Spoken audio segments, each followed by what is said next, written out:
said, now I will raise him up and I will put him on. So by raising Jesus from the dead, God demonstrated to us that those who will honor Jesus, he will raise up. That if you've been disgraced, he can raise you up. That if you have been rejected, abandoned, or your stature in life is miserable and lowly, God can raise you up. He can lift you up out of that. You don't have to stay there. Number one, you must receive Christ. Number two, if we receive Christ, this is what he says. Run your race. Run your race. How should we run the race? If you've got anything weighing you down in your life, things that are attracted to, things that are occupying your time and attention, let them go. Focus on living a life to honor God. Focus on the cause of Christ. If there's any sin that keeps clinging to you and holding you back, come on, let it go. There's bigger things at stake for you. Don't live in dishonor or sinning. Rather, let it go. Repent of it and start to walk in the things God has for you. Third thing he says to do is look to Jesus. Why should we look to him? Because you always want to have a model and example of someone who won. If you want to get your finances better, don't hang out with bankrupt people. If you want your life to change, don't hang out with people who are not changing but going downhill. It says you need an example.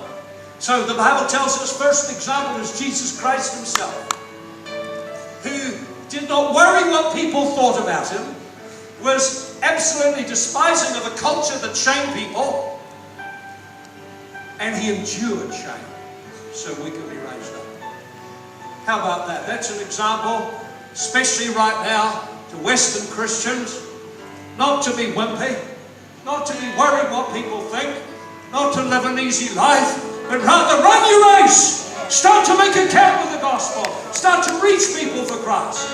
They laugh at you and mock at you. Well, that's only temporary. They don't get the last sight. There's another day when God will show them exactly what it was they laughed at, and it's not funny now.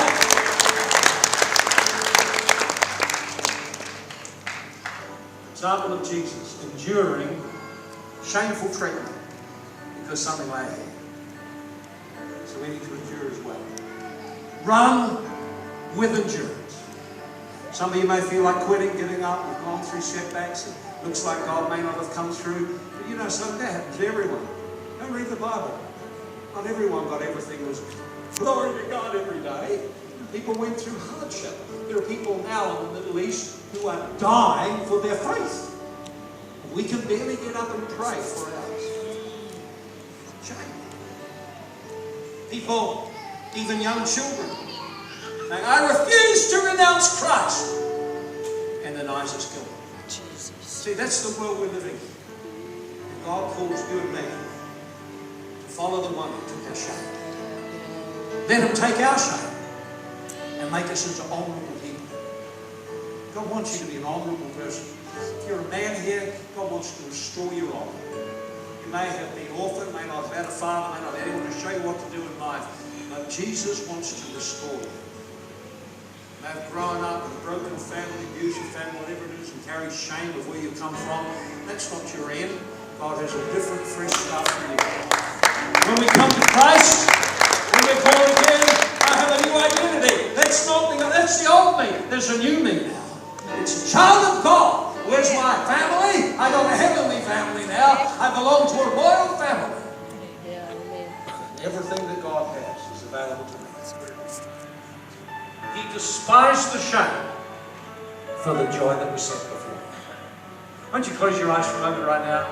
I wonder if there's anyone here today, come today, and maybe your first time, maybe you've come a couple of times or whatever, but you have not yet made a personal commitment to Jesus Christ. A decision to acknowledge that you are living a life separated from God, living a life without Him, without your Creator. One day we'll all give account to Him. But today I invite you to receive Jesus Christ.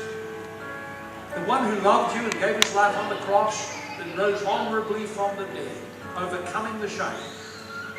I invite you to receive that person into your life, Jesus Christ. He's alive. You saw people the stage today and their story of how God changed them. That could be your story. That it requires a decision to everyone who received Him. So right now, before we finish, I'd like to give an opportunity to every person here wishing to receive Jesus Christ. I'd like you to raise your hand right now and say, I want to give my life to Jesus. God bless. See your hand over there. God bless you. Anyone else? Over there. God bless another hand. Anyone else? Anyone else right now? Whatever your situation in life, God wants to take your shame. Put honor back on your life. Is there anyone else? Two people here today making that decision. God bless you, sir. Third one. Anyone else? It's an important decision. It's about your eternal destiny. Decision to receive Jesus Christ. Anyone else today? Just raise your hand and say, God bless you, son. I see you. God bless you. Awesome. Is there anyone else? Just 4 people. Anyone else? A great decision we can make to make room in our life for God. That's what we're going to do. Maybe there's some others today and you're not walking with the Lord. You're just coming to the Easter service or whatever. Do you realize as you look at your life, you've fallen back, fallen away. You felt God speak to you today. You say, I want to recommit my life to you. I'd like to raise your hand. Is anyone here at that place? Just want to recommit their life to the Lord. Just raise your hand. God bless you. Hand over there. Anyone else? Over there. God bless you, sir. Anyone else? Anyone else? Praise the Lord. There may be others here today, and there's that sense of shame over your life that God wants to live. An opportunity to pray for you afterwards. So what we're going to do now, I'd like us all to stand. We're just going to finish with a song. Now each person that put your hands up, I would like to bless you. I'd like to pray with you. I don't want you just to be a face in the crowd. I'd love for you to just come here, to stand in front. I'd like to shake your hand, look you in the eyes, let you know you are valuable. God loves you. You are special to Him. Would you do that? We'll lead you in a prayer to receive Jesus. I'll help you.